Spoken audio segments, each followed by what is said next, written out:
Dootha media, power of news. Hi hello నమస్తే, welcome to Dhoota media. మహాభారతంలో దుర్యోధనుడు తన మిత్రుడైన కర్ణునికి రాజ్యంలో సింహాసనంలో సగభాగం ఇచ్చేస్తాడు. కర్ణుడిని స్నేహితునిగా చేసుకునేందుకు, తద్వారా తన శత్రువులైన పాండవులను జయించడానికి దుర్యోధనుడు ముందు చూపుతో తన రాజ్యంలో సగభాగాన్ని స్నేహితుడికి ఇచ్చేశాడు. ఇప్పుడు అదే రీతిలో ఆంధ్రప్రదేశ్లోని రాయలసీమకు చెందిన ఓ కీలక మంత్రి తన స్నేహితుడి కోసం సగం మంత్రి పదవిని అతనికి ఇచ్చేశారని సచివాలయంలో ప్రచారం సాగింది. కేవలం సచివాలయంలోనే కాదు, రాష్ట్ర వ్యాప్తంగా వివిధ వర్గాల్లో ఈ వ్యవహారం గురించి మాట్లాడుతున్నారు. రాయలసీమ ప్రాంతానికి చెందిన కీలక ఎమ్మెల్యేకు ఎన్నాళ్ళ నుంచో వేచి చూస్తుంటే ఆయనకు రాక మంత్రి పదవి వచ్చింది. అది ఆషామాషి మంత్రి పదవి కాదు, కీలకమైన 4 శాఖల్లో ఒకటి. అయితే కీలక మంత్రి పదవి దక్కిన తర్వాత సదరు మంత్రి తన స్నేహితుడికి ఆ పదవిలో సగభాగం పనిచేశారట. మంత్రిగా బాధ్యతలు స్వీకరించిన వెంటనే సదరు స్నేహితుడిని రోజు తన వెంటబెట్టుకుని కార్యాలయానికి వస్తున్నారట. అంతేకాదు, తన అధికారాల్లో సగం ఆయనకు పనిచేశారట.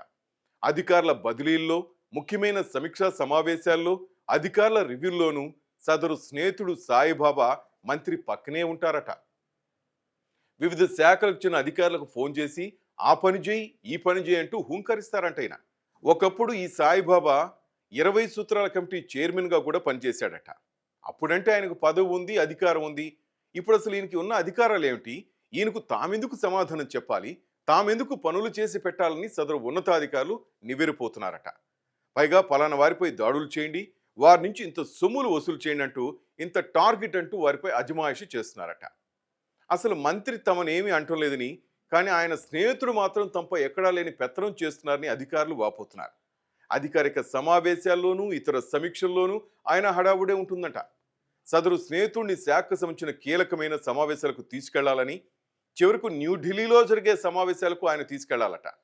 అలా తీసుకెళ్ళడానికి రూల్స్ ఒప్పుకోవంటే సదరు స్నేహితుడు ఇంతెత్తున లేచి మండిపడుతున్నారట. దీంతో మంత్రి గారికి ఎక్కడ కోపం వస్తుందన్న భయంతో అధికారులు ఆయన్ని తీసుకెళ్తున్నారట. నిన్నటికి నిన్న జరిగిన కీలకమైన మీటింగ్లోనూ సదరు మంత్రి స్నేహితుడు అక్కడే ఉన్నారు. ఆయన అక్కడ టెస్ట్ వేయడం చూసిన అధికారులు ఇక్కడ ఈయన అవసరమా అంటూ నొసలు చిట్లించారట.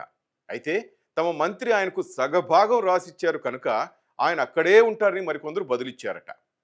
సదరు మంత్రి గారి స్నేహితుడు ఇప్పుడు పాత ఐరన్ స్క్రాప్ను రవాణా చేసే లారీలపై దృష్టి పెట్టాడట. నిబంధనలకు విరుద్ధంగా తిరిగే లారీలపై భారీ జరిమానా వేయిస్తానని బెదిరిస్తున్నారట. ముందుగా తనను కలిసి తనకు ఇవ్వాల్సినవి ఇస్తే వాటిని వదిలేస్తానని, లేకుంటే మీ అంతు చూస్తానని పాత ఇనుము అమ్ముకునే వ్యాపారులు బెదిరించి సొమ్ములు గుంజుతున్నారని ఆయా వర్గాలకు చెందిన వారు లబోదిబోం అంటున్నారు. గతంలో దీపావళి సందర్భంగా క్రాకర్స్ వ్యాపారులు బెదిరించినట్లు ఇప్పుడు పాత ఇనుప వ్యాపారులు బెదిరిస్తున్నారనే ప్రచారం సాగుతోంది. వివిధ వ్యాపార సముదాయాలపై దాడులు చేయించి వారిపై ముందుగా అధికారులతో భారీగా జరిమానాలు విధించి అనంతరం వారితో బేరాలు చేసి దండుకుంటున్నారట. దీనిపై సదరు అధికారులు కక్కాలేక మింగాలేకపోతున్నారు. జగన్ ప్రభుత్వంలోని ఇటువంటి దోపిడీ జరగలేదని, ఇప్పుడు జగన్ను మించిన దోపిడీదారు వచ్చారంటూ వారు ఆవేదన వ్యక్తం చేస్తున్నారట. మా శాఖలో మేము దాడులు చేసిన తర్వాత ఎంతో కొంత రాజకీయ ఒత్తిడితో జరిమానాలు తగ్గిస్తాం, ఇది సహజంగా జరిగేది.